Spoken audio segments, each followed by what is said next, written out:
তুমি যখন curve space মানে কি, তার শর্ট জায়গাকে দেখলে তোমার স্ট্রেট লাইন মনে হয় বা স্ট্রেট সেই আইডিয়াটা ব্যবহার করে আমরা কি করছি যে আমরা বলতে পারি যে অল স্পেস টাইমকে যখন দেখবো সেটা কার্ভ স্পেস টাইম, কিন্তু লোকালি তার একটা ছোট প্যাচকে যদি দেখি তখন সেটাতে আমরা স্পেশাল রিলেটিভিটি করতে পারি। ঠিক আছে, এই জায়গাটা অবধি হয়েছিল। আর আমাদের কি কি ইকুয়েশন ছিল? একটা ছিল হচ্ছে আমাদের জিওডেসিক, একটা ছিল হচ্ছে আমার হ্যাঁ বাবা একটা ছিল হচ্ছে আমার যে space time interval DS square, যেটা স্পেশাল রিলেটিভিটিতে আমরা এটা দিয়ে বলতাম, এটা হচ্ছে ইন এসআর স্পেশাল রিলেটিভিটিতে। তার জায়গায় এখন আমরা কি দিয়ে বলছি, তখন আমরা ইটার জায়গায় একটা জি আলফা বিটা দিয়ে বলছি, যেটা হচ্ছে কি এক্স ওয়াই জেড এবং টি এর ফাংশন। মানে উল্টো করে বলি, আমি সিটি এবং এক্স ওয়াই জেড এর ফাংশন এরকমভাবে বলবো, আর তার সঙ্গে একইভাবে ডিএক্স আলফা ডিএক্স বিটা এরকম সব বসে রয়েছে। এটা হচ্ছে ইন জিআর। ঠিক আছে, আর এখানে ট্রান্সফরমেশনগুলো কীরকম, সিমেট্রি, স্পেশাল রিলেটিভিটি সিমেট্রি কীরকম, সেটা হচ্ছে X mu going to any x mu prime, যেটা হচ্ছে ল্যামডা মিউ প্রাইম সে আলফা এক্স আলফা, এই ধরনের, যেখানে এইটা হচ্ছে লরেন্স ট্রান্সফরমেশন ম্যাট্রিক্স। এইরকম স্পেসিফিক চেহারা হলে তখন এটা এসআর এর সিমেট্রি। স্পেশাল রিলেটিভিটি সিমেট্রিটা হচ্ছে এইটা, মানে এরকম চেঞ্জের আন্ডারে তোমার স্পেশাল রিলেটিভিস্টিক যে সমস্ত থিওরি ইনভেরিয়েন্ট থাকে। whereas জেনারেল রিলেটিভিটি সিমেট্রিটা কি, জেনারেল রিলেটিভিটি সিমেট্রি হচ্ছে X mu going to X mu prime which is arbitrary function of the earlier x। মানে এইটা কি, এটা হচ্ছে there is no specific form। মানে যেমন লরেন্স ট্রান্সফরমেশনে এই স্পেসিফিক ফর্মটা ছিল যে এইরকম একটা ম্যাট্রিক্স দিয়ে ট্রান্সফর্ম হতে হবে, সেরকম কোনো ফর্ম এখানে নেই। এটা হচ্ছে আরবিট্রারি রকমের ট্রান্সফরমেশন হতে পারে, শুধু ওয়েল বিহেভড হতে হবে, মানে ডিফারেন্সিয়েট করা যাবে, কন্টিনিউয়াস হবে, হ্যানা তেনা এইসব ওয়েল বিহেভড ম্যাথমেটিক্যাল ফাংশন, কিন্তু এনি ফাংশন হতে হবে। ঠিক আছে, তার ফলে এইটাকে এই ধরনের সিমেট্রিকে বলে হচ্ছে general covariance.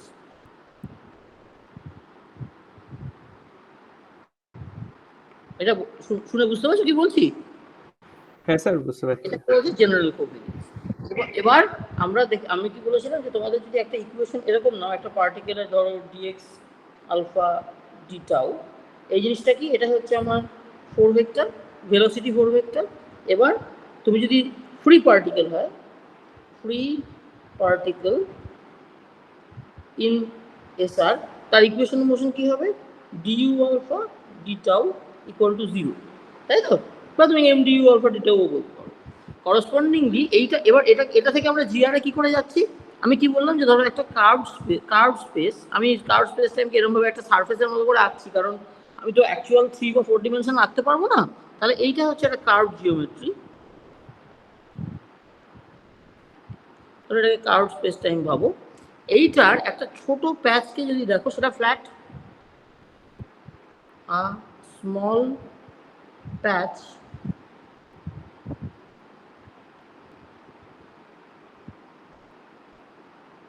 looks like a flat part, তাই তো? তাহলে SR works on that area, মানে এরিয়া রিজিয়ন যাই বলো। ঠিক আছে, মানে এইটুকুর মধ্যে এই যে প্যাচটুকু করলাম, এই যে ধরো এই যে প্যাচটুকু, এইখানটা দেখো ফ্ল্যাট সারফেসের মতো দেখতে, এইখানে স্পেশাল রিলেটিভিটি কাজ করছে, এসআর ওয়ার্ক করছে। কিন্তু অ্যাজ এ হোল পুরোটার উপর যদি তুমি দেখো, অ্যাজ এ হোল এই পুরো সারফেসটা যদি করি, সেখানে কিন্তু দেখো তুমি দেখলে তুমি এরকম কার্ভেচার দেখতে পাবে, এই এরকম। তারপরে এই পুরো ওভারঅল সারফেসটা যদি ভাবো, সেখানে হচ্ছে জিআর ওয়ার্কস। ঠিক আছে, বোঝা গেল? মানে পুরো যে স্পেস টাইমটা, সেটার উপর জিআর কাজ করবে, তার ছোট প্যাচের ওপর স্পেশাল রিলেটিভিটি কাজ করবে। এটা ক্লিয়ার হয়েছে তো? হ্যাঁ স্যার, ক্লিয়ার। এবার এই ব্যাপারটাকে ব্যবহার করে আমরা এইখান থেকে আমরা বলি, এই যে ইকুয়েশনটাকে তুমি এরকম ভাবে M D two X alpha D tau two লিখতে পারো। এইটাকে তুমি যদি এবার যেখানে এরকম যখন লিখছো, তুমি ভাবো যে এইটা হচ্ছে আমার এইখানে কাজ করছে, এই পাঁচটার মধ্যে, কারণ স্পেশাল রিলেটিভিটি, তাই তো? এসআর। এবার আমি যদি এভাবে ভাবি যে আমি এখান থেকে এমন একটা কোঅর্ডিনেটে চলে যাব যেটা এই পুরোটার ওপর কাজ করছে, এই পুরো রিজিয়নটার ওপর, এই পুরো রিজিয়নটার ওপর কাজ করবে। এরকম এরকম কোঅর্ডিনেট কি, এই কোঅর্ডিনেটগুলোকে ধরো তুমি বললে, ইনফ্যাক্ট আমার একটা কাজ করি, আমি এক্স দিয়ে না বলে আমি ফ্ল্যাটেরগুলোকে আমি অন্য একটা সিম্বল দিই, এক্সটাকেই জেনারেল রাখবো। ধরো স্পেশাল রিলেটিভিটি যেখানে চলছে সেখানে ধরো জাই সিম্বলটা দিয়ে আমি বোঝালাম যে আমার জাই হচ্ছে কি, জাই হচ্ছে space time coordinate of SR, that is flat space time. ঠিক আছে? জাইটা হচ্ছে স্পেশাল রিলেটিভিটির আমার যদি কোঅর্ডিনেট যদি বলি, মানে যেখানে এক্স ওয়াই জেড টি বলতাম তার জায়গায় আমি জাই সিম্বলটা দিয়ে এক্স মিউ না লিখে জাই দিয়ে বোঝাচ্ছি। এটা বোঝা গেল তো? হ্যাঁ স্যার বোঝা গেল। আচ্ছা, আর আমি এই যে ওভারঅল যেখানটা, তার মানে হচ্ছে এইখানটার উপরে জাই আলফা কোঅর্ডিনেট সিস্টেমটা চলছে, ঠিক আছে? আর এই যে লালটা দিয়ে যেটা করেছি, এইখানে ধরো আমার এক্স আলফা কোঅর্ডিনেট সিস্টেম চলছে। এক্স আলফা হচ্ছে কোঅর্ডিনেট ধরো space time coordinate of curve space time, ঠিক আছে? লাল দিয়ে যেটা লিখেছি, তাহলে আমার কায়দাটা হচ্ছে, এবং আমি জানি যে এই জাই আলফাগুলোকে তুমি এক্স এর টার্মসে লিখতে পারো অ্যান্ড ভাইস ভার্সা, এক্সগুলোকেও জাই এর টার্মসে লিখতে পারো। কারণ দেখো এই যে ওভারঅল জায়গাটা, এটা তো ওভারল্যাপ আছে, তো যেখানেই তুমি এরকমভাবে দেখবে যে কোঅর্ডিনেট সিস্টেম ওভারল্যাপ হয়ে রয়েছে, তাহলে তুমি একটাকে আরেকটা টার্মসে বা উল্টো করে লেখা যায়, অ্যাটলিস্ট এই প্যাচটুকুর মধ্যে। বোঝা যাচ্ছে? এই যে প্যাচটার মধ্যে স্পেশাল রিলেটিভিটিও চলছে, এই প্যাচটুকুর মধ্যে তুমি যেহেতু ওভারল্যাপিং আছে, তুমি একটাকে আরেকটা টার্মসে লিখতে পারবে, এরকম জিনিস এক্সিস্ট করবে ট্রান্সফরমেশন, ঠিক আছে? এটা হচ্ছে on the small patch where SR works, this coordinate system will work. মজা হচ্ছে, but since that patch is also part of the curved spacetime,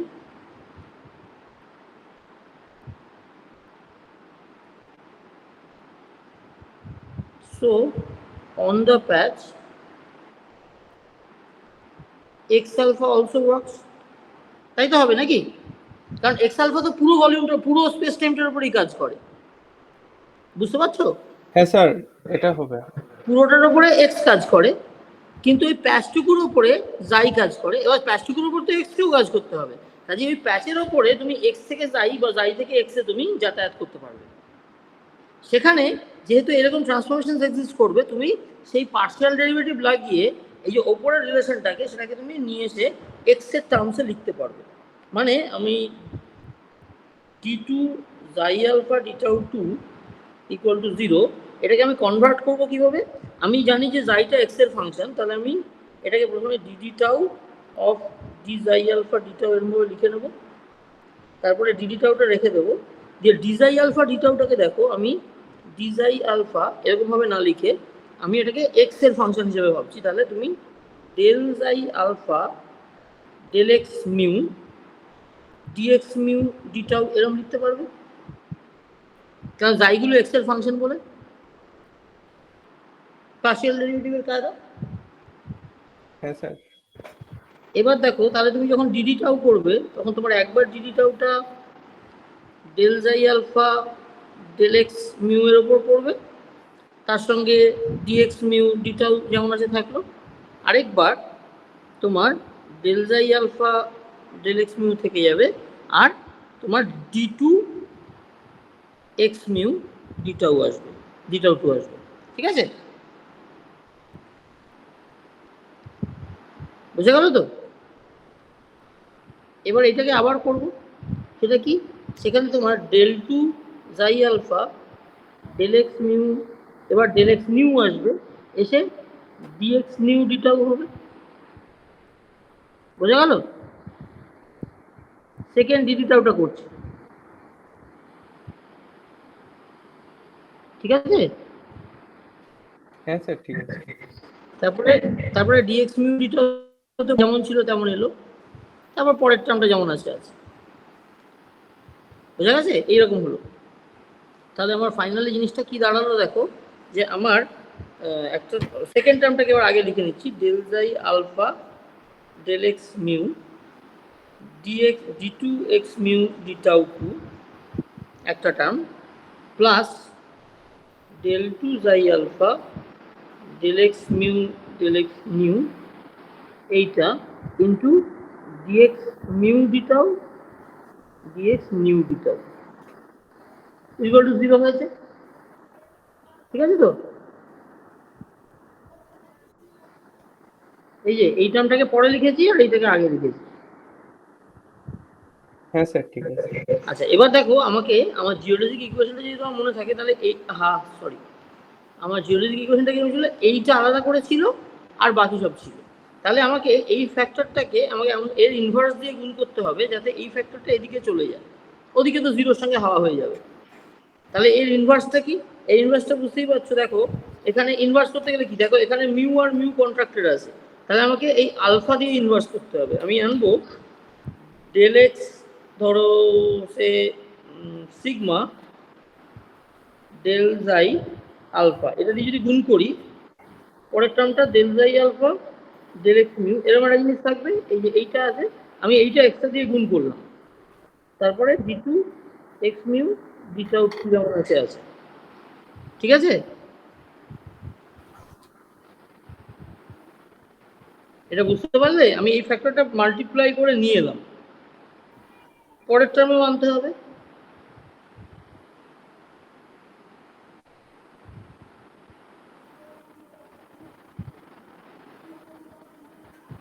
এটা বোঝা যাচ্ছে তো নাকি গো? স্যার ডিএক্স এর মাথায় ওই সিগমা না ডেল্টা দিয়েছেন কেন? কোনটা ডিএক্স এর মাথায় এই যে সিগমা, এইটা এইটা এটা সিগমা সিম্বল, মানে সিগমা মানে অন্য একটা ইন্ডেক্স, তুমি অন্য কিছু লিখতে পারো। আমি দেখো আমার অলরেডি মিউ এর কন্ট্রাকশন রয়েছে, মিউটাতে আমি কিছু করতে পারবো না, তাহলে মিউ অলরেডি থেকে যাবে। তাহলে এখানে একমাত্র আলফার সাথেই গুণ করে আমি আনতে পারি, তাহলে আলফা আলফা কন্ট্রাক্ট করালাম, আর এক্সট্রা একটা ডেল এক্স সিগমা কিছু একটা আনতে হবে। তুমি ওপরে ডেল এক্স আছে, নিচে ডেল জাই আলফা করছো, কিছু একটা আনতে হবে। তো আমি এটা এমনভাবে করলাম, দেখো তাতে কি হবে, এই দুটোকে যখন কম্বাইন করব তখন এটা কি হয়ে যাচ্ছে, এটা del x sigma del x mu হয়ে যাবে, তাই না? হ্যাঁ স্যার। এবার এটা কি, এই del x sigma delta sigma delta mu, মানে ডেল্টা সিগমা মিউ, তাই না? যেটা তোমার কি করবে, এইখানে গিয়ে এই মিউটাকে সিগমা বানিয়ে দেবে, বুঝতে পারছো? হ্যাঁ স্যার বুঝতে পেরেছি। তাহলে ওই টার্মটা আমাকে ফাইনালি দেবে d two x sigma d tau two plus, এবার বাকি অন্যটা লিখছি যেটা আমি লিখতে শুরু করেছিলাম, এই ফ্যাক্টরটা যেমন গুণ হয়েছে তার সঙ্গে এইটা আছে, আর ডিএক্স মিউ এগুলোর সঙ্গে ডিটাউ 0, ঠিক আছে? হলো? হ্যাঁ স্যার ঠিক আছে। আচ্ছা তাহলে এইটা, তাহলে প্রথম টার্মটা তো এটা বুঝে গেছি। তাহলে এবার দেখো এই যে টার্মটা, এটা ভজকট ভয়ঙ্কর জিনিস, এগুলো দেখে বুঝতে পারছো এগুলো কিরকম? এগুলো হচ্ছে কার্ভ স্পেস টাইমের ইউ মিউ গুলো, তাই না? হ্যাঁ কি নাম, ফোর ভেলোসিটি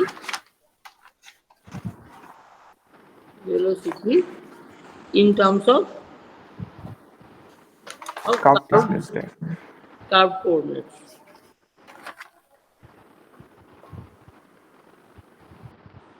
ঠিক আছে? তাহলে এই ভয়ঙ্কর জিনিসটার মধ্যে কি কি আছে দেখো, ভালো করে এবার খেয়াল করো কি কি বলছি। সিগমাটা ফ্রি, সিগমা ইন্ডেক্সটার সাথে কারো কন্ট্রাকশন নেই, কিন্তু আলফাটা দেখো কন্ট্রাক্টেড হয়ে রয়েছে, আর এদিকে মিউ আর নিউটাও আপাতত এইটুকুর মধ্যে দেখলে ফ্রি, কিন্তু সেগুলো আবার দেখো এই মিউ আর নিউ এর সাথে কন্ট্রাক্টেড হয়ে রয়েছে। তাহলে ওভারঅল এই যে কোয়ান্টিটিটা, শুধু সিগমা কোড হয়ে যায়। এই যে হ্যাঁ, তার মধ্যে তাহলে এইটার মধ্যে এটাকে এরকম একটা সিম্বল দিয়ে লেখা হয়, এটার ওপরে সিগমা আর এখানে মিউ নিউ। দেখো মিউ নিউ গুলো নিচে আছে, এক্স এর কন্ট্রাভেরিয়েন্ট, কিন্তু এক্সটা নিচে তো ডিনোমিনেটরে, তাহলে ওগুলো কোভেরিয়েন্ট ইন্ডেক্সের মতো কাজ করবে। হ্যাঁ ঠিক আছে, আর এই সিগমাটা উপরে ছিল, উপরে লিখেছি, আলফাটা অলরেডি কন্ট্রাক্টেড, লেখার দরকার নেই। তাহলে ওভারঅল এই কোয়ান্টিটিটা এই সিম্বলটা দিয়ে লেখা হয়, বুঝা গেল? হ্যাঁ স্যার। এইটা তাহলে তার সঙ্গে কি কি আছে, ইউ মিউ ইউ মিউ। তাহলে দেখো আমি ফাইনালি ইকুয়েশনটায় পৌঁছালাম কোথায়, এটার সঙ্গে gamma sigma mu nu D X mu D tau D X mu D tau, এইটা হচ্ছে আমার জিওমেট্রিক ইকুয়েশন, তাই না?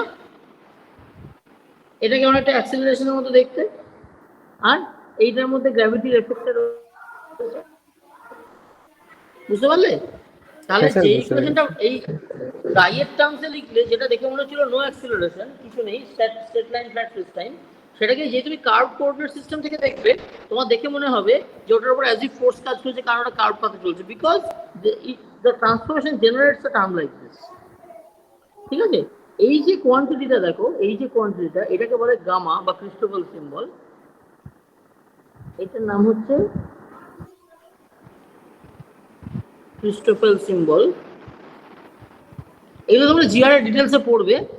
এইটা যদি 0 হয় তার মানে ফ্ল্যাট স্পেস টাইম, মানে সবসময় নয়, কিন্তু মানে মানে মানে কার্ভ স্পেস টাইম এটা কখনো 0 হবে না, এটা বলতে পারো।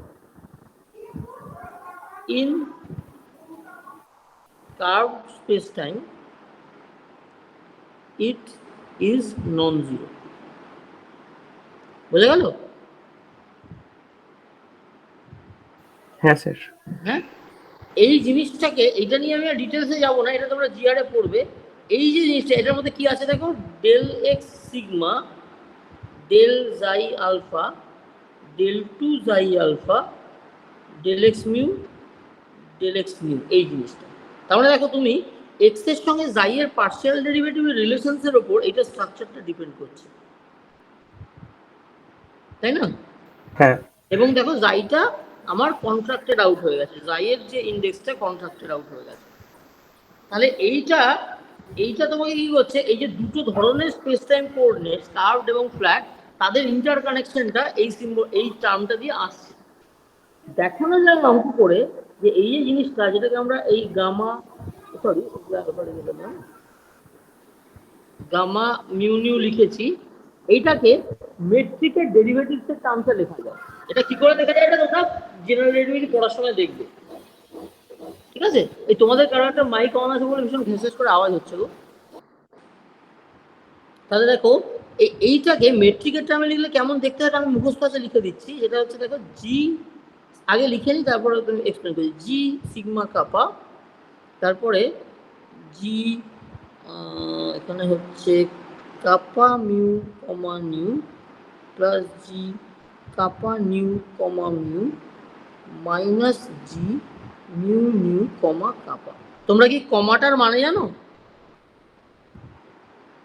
জি মিউ নিউ কমা কাপা, এটার মানে হচ্ছে del G mu nu del x কাপা।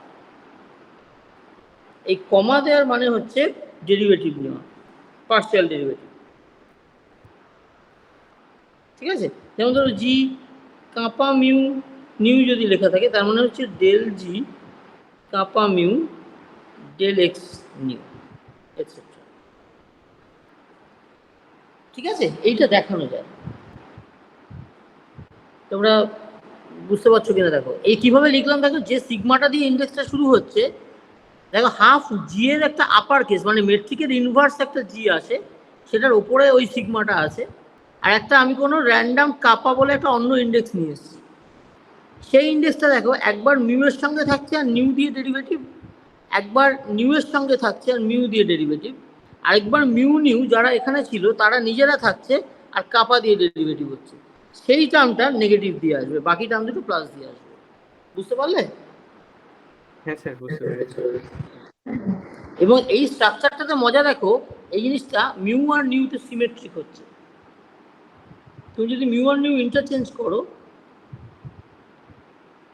সিগমাতে কিছু নয়, কিন্তু এটা মিউ নিউ ইন্টারচেঞ্জে সিমেট্রিক। দেখো তোমার মিউ নিউ যদি ইন্টারচেঞ্জ করো এই দুটো এবং এই দুটো, তাহলে কি হবে, এই টার্মটা এটা হয়ে যাবে, ওই টার্মটা এটা হয়ে যাবে। আর এখানে তো মিউ নিউটা সিমেট্রিকই আছে, জি এর সঙ্গে বসে আছে, তাহলে এটা মিউ নিউতে সিমেট্রিক। মজা হচ্ছে এই ক্রিস্টোফার সিম্বলটা নিজে কিন্তু টেন্সার কোয়ান্টিটি নয়, এটা একটা ইন্ডেক্স দিয়ে তৈরি জিনিস, কিন্তু এটা টেন্সার কোয়ান্টিটি নয়। এইটা ভালো করে লিখে দিই, বিশেষ করে মনে রাখতে হবে, it is gamma sigma mu nu has indices but it is not a tensor quantity. বুঝতে পারলে? মানে যে কোনো জিনিসকে ইন্ডেক্স দিয়ে লেখা গেলেই টেন্সার হবে এমন তো কোনো কথা নেই। ওটা টেন্সার কিনা হবে সেটার জন্য তোমায় কি চেক করতে হবে, যে ওটা আন্ডার কোঅর্ডিনেট ট্রান্সফরমেশন টেন্সারের মতো বিহেভ করে কিনা। ধরো আমার যদি এ ধরো সিগমা মিউ নিউ, এটা যদি একটা টেন্সার কোয়ান্টিটি হয়, তাহলে এটা কি হবে, তুমি যখন এটা ধরো এক্স সিস্টেমে আছে, তুমি এখান থেকে যদি এক্স প্রাইম সিস্টেমে দেখতে যাও, তাহলে যে কোয়ান্টিটিটা তৈরি হবে, ধরো এ প্রাইম যেটা এক্স প্রাইম দিয়ে তৈরি হবে, তার ধরো কিছু একটা ইন্ডেক্স, ধরো আমি কীভাবে বলি, ধরো ধরো সে আলফা বিটা গামা এরকম একটা জিনিস, ও বিটা গামা লিখতে কি আলফা বিটা, সে ধরো ল্যামডা, এরকম একটা জিনিস ধরো আমি তৈরি যাবে ট্রান্সফরমেশন, বুঝো তো? এক্স সিস্টেমে দেখলে এইটা, প্রাইম সিস্টেমে দেখলে অন্য একটা এ প্রাইম তৈরি হবে। এদের মধ্যে ট্রান্সফরমেশন রিলেশনটা যদি টেন্সারের মতো হয়, তবে তো এইটা টেন্সার কোয়ান্টিটি নাকি?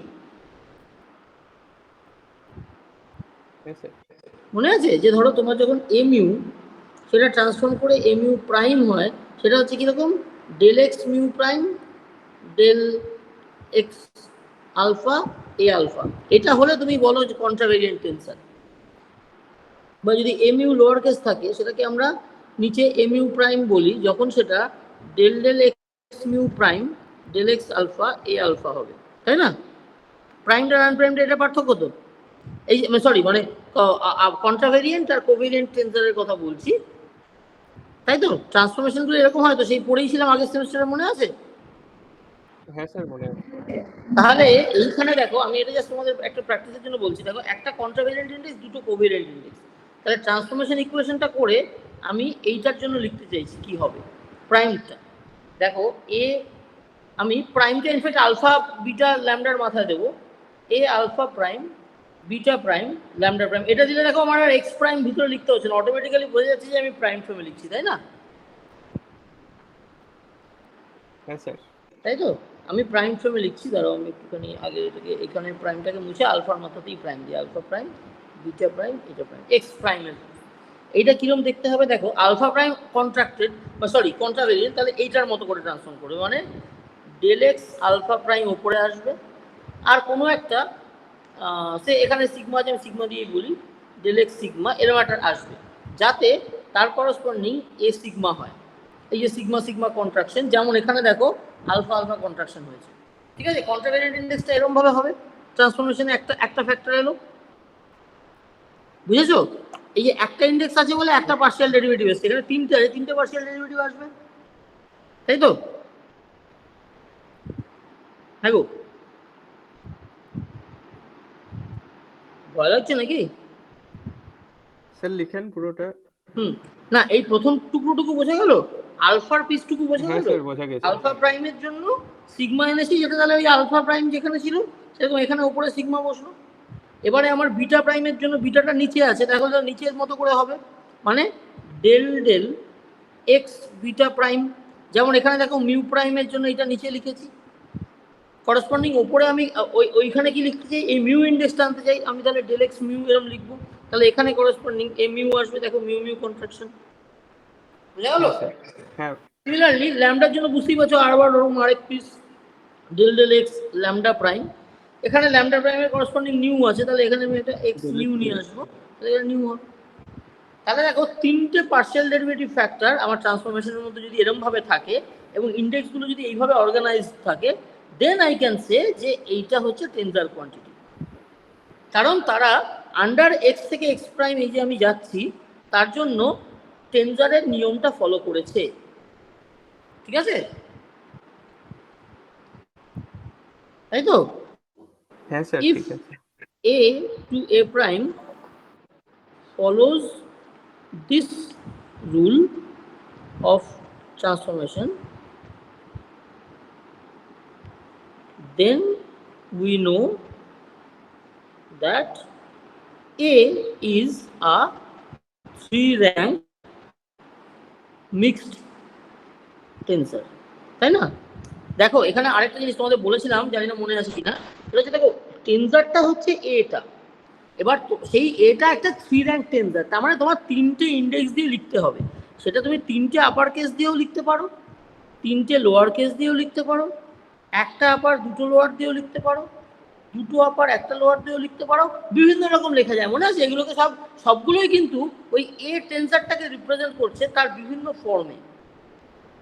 জিওমেট্রিক কোয়ান্টিটিটা কিন্তু একই, তুমি বিভিন্ন টাইপ অফ অ্যাক্সিস সিস্টেম তৈরি করে সেটা দিয়ে তুমি একে রিপ্রেজেন্ট করছো। তাই জন্য এইগুলো হচ্ছে মিক্সড টেন্সর ফর্ম, এগুলো হচ্ছে টোটালি কন্ট্রাভেরিয়েন্ট ফর্ম, এটা টোটালি কোভেরিয়েন্ট ফর্ম। এটা বোঝা যাচ্ছে?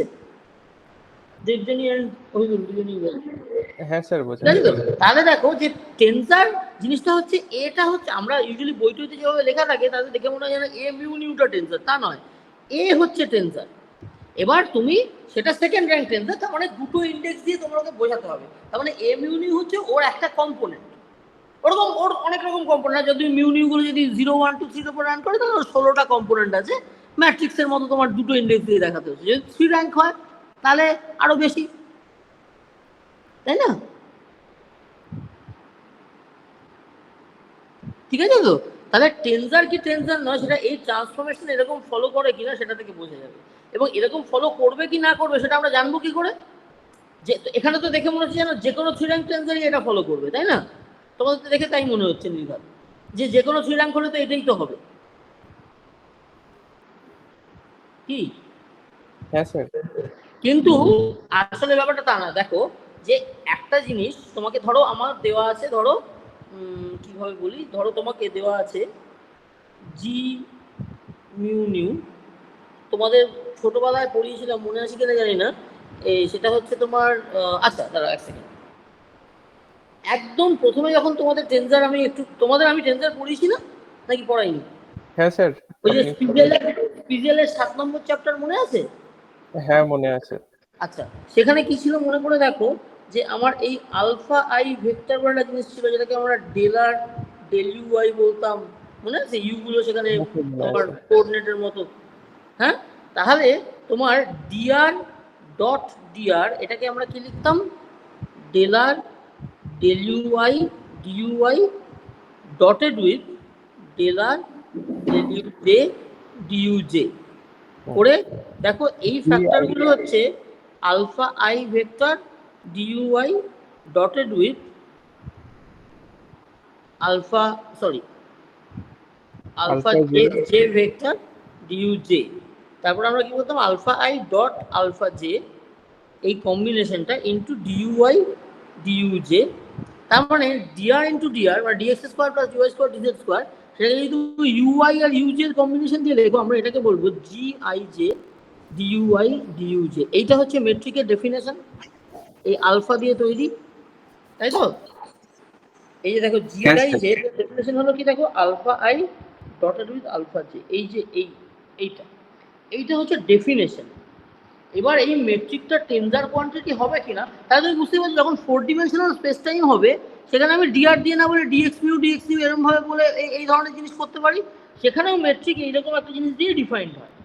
এই ডেফিনেশন থেকে আমাদের দেখতে হবে যে এইসব ডেফিনেশনের এইসব হ্যানাটানা এইসব থেকে, যে জি থেকে তুমি যখন জি ধরো এম এন প্রাইম ফর্মে চলে যাবে, তখন ওই পার্শিয়াল ডেরিভেটিভের এরকম নিয়ম ফলো হচ্ছে কিনা, ডেফিনেশন অফ দ্য কোয়ান্টিটি বলে দেবে যে ফলো করছে কিনা। বুঝতে পারছো?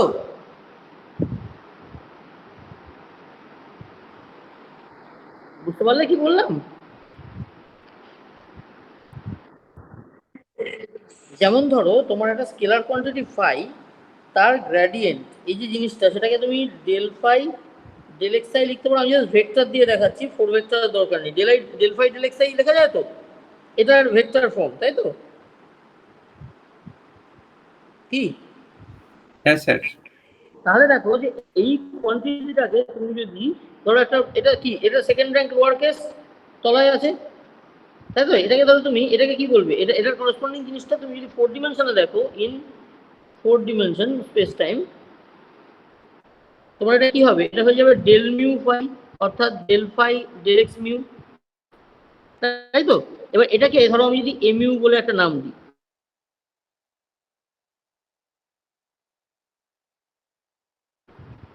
ঠিক আছে? কি বোঝা গেল যে এই জিনিসটা আসলে এইটা, সেটাকে আমি এরকম ভাবে লিখলাম, একটা ইন্ডেক্স আছে বলে টেন্সারের মতো দেখতে করে লিখলাম, আসল ডেফিনেশনটা কিন্তু এই জিনিসটা, যাই বলো। তাহলে আমি যদি প্রাইম ফ্রেমে চলে যাই, আমি যদি এক্স থেকে এক্স প্রাইমে চলে যাই, তাহলে what happens to this M U prime? M U prime মানে কি হবে?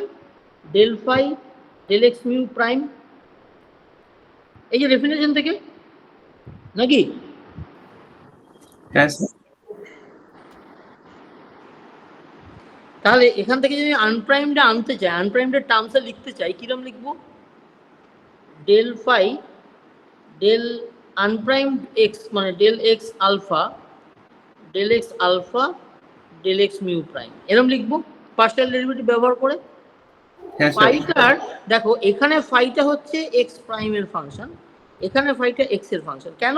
কারণ ফাইটা স্কেলার, তাহলে ফাই অফ এক্স, যেটা phi of x prime, in fact আমি ফাই প্রাইম বলে লেখা হয়েছে, phi prime of x prime equal to phi of X হবে, since phi is a scalar. এটাই তো স্কেলারের ডেফিনেশন, তাই না? আচ্ছা, এক মিনিট একটু ধরো, হ্যাঁ, একটা ফোন আসছে। হ্যালো, হ্যাঁ,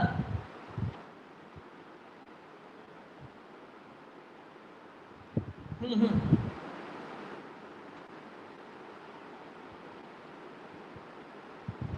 এইচএসসি রেজাল্টের ব্যাপারে কি ফালতু কথা বলছে? আমি রেজাল্ট কবে করে পাঠিয়ে দিয়েছি, কোনো মানে হয়?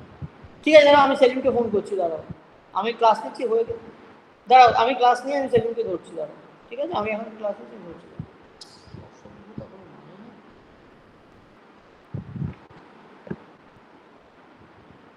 আচ্ছা, হ্যাঁ, তাহলে এইটা স্কেলারের ট্রান্সফরমেশন এরকম হয় তো, phi prime of x prime সেটা হচ্ছে ফাই অফ এক্স, তাই না? তাহলে দেখো যে যখন তুমি এক্স প্রাইম দিয়ে ডেরিভেটিভ করছো, তখন তোমাকে ফাই প্রাইম এভাবে ভাবতে হবে যে এক্স প্রাইমের ফাংশন হিসাবে, আর যখন তুমি এক্স দিয়ে ডেরিভেটিভ করছো ন্যাচারালি, তাহলে এক্স এর ফাংশন হিসেবে ভাবতে হবে। কিন্তু নিউমেরিক্যালি কোয়ান্টিটিগুলো সমান, তারপরে ফাই প্রাইম এক্স প্রাইমটাকেই তুমি জাস্ট ফাই অফ এক্স বলে লিখে ফেলতে পারো। আর এই বোঝা গেল তো? আর এইটাকে এই এক্স আলফাতে আনতে গেলে তোমার এই পার্শিয়াল ডেরিভেটিভের ফ্যাক্টরটা লাগছে। তাহলে this thing has followed from the definition, তাই তো? এবার তুমি দেখো যে এইটার মধ্যে থেকে এই যে অংশটা এটা কি? এটা হচ্ছে এটা হচ্ছে ডেল আলফা ফাই বলতে হবে, তাই তো নাকি? যেরকম ডেফিনেশন দিয়েছি, এক্স আলফা দিয়ে ডেরিভেটিভ, তাহলে ডেল আলফা ফাই, এটা হচ্ছে কোয়ান্টিটিটা, যেটা এটারই তো নাম হচ্ছে এ আলফা প্রাইম আনপ্রাইম ফ্রেমে, যেমন এইটার নাম ছিল হচ্ছে এমইউ প্রাইম, নাকি?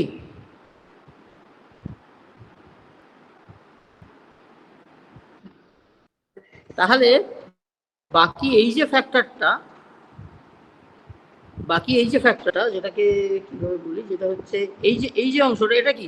এটা হচ্ছে পার্শিয়াল ডেরিভেটিভ ফ্যাক্টর, যেটা ওই ট্রান্সফরমেশনের কারণে এসেছে এইটা। তার মানে আমি যদি এমইউ প্রাইম, সেটাকে আমি ওইদিকে এ আলফা, আর পার্শিয়াল ডেরিভেটিভগুলো কিরকম আছে দেখো, del x alpha del x mu prime, তাহলে এটা কিরকম ফলো করলো? কোভেরিয়েন্ট টেন্সারের মতো ট্রান্সফরমেশন ফলো করলো। আমি কি এখানে কোভেরিয়েন্ট টেন্সারের রুল অনুযায়ী লিখেছি? আমি পার্শিয়াল ডেরিভেটিভের রুল অনুযায়ী লিখেছি, লিখে দেখি অটোমেটিক্যালি ওই ট্রান্সফরমেশনটা কোভেরিয়েন্ট একটা টেন্সারের কম্পোনেন্টসের মতো ট্রান্সফর্ম করছে। কখন? যখন এই জিনিসটা এইটা, মানে সরি, মানে ওইটা নয়, মানে বেসিক্যালি এই জিনিসটা যখন এইটা, এবং তাই না, নাকি বোঝা গেল না? ইনফ্যাক্ট এইটা বলা উচিত।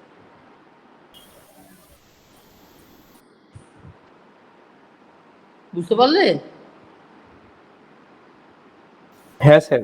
তার মানে যে ডেফিনেশন অফ দ্য কোয়ান্টিটি তোমায় বলে দেবে যে ওটা ট্রান্সফরমেশন কিরম ভাবে হবে। যেমন এখানে তোমার এই যে গামার যে ডেফিনেশন দেওয়া আছে, গামার এই যে ডেফিনেশনটা, এইটা নিয়ে তোমার কি করতে হবে দেখো, তোমার এইটা নিয়ে তোমরা টেস্ট করে দেখতে পারো নিজেরা পারো কিনা। এইটাকে তুমি ট্রান্সফর্ম করে যদি সাম ডেল, ধরো আমি কি বলি, এক্স প্রাইম ল্যামডা ডেল জাই, ইনফ্যাক্ট এক্স প্রাইম ল্যামডা না বলে এক সেকেন্ড,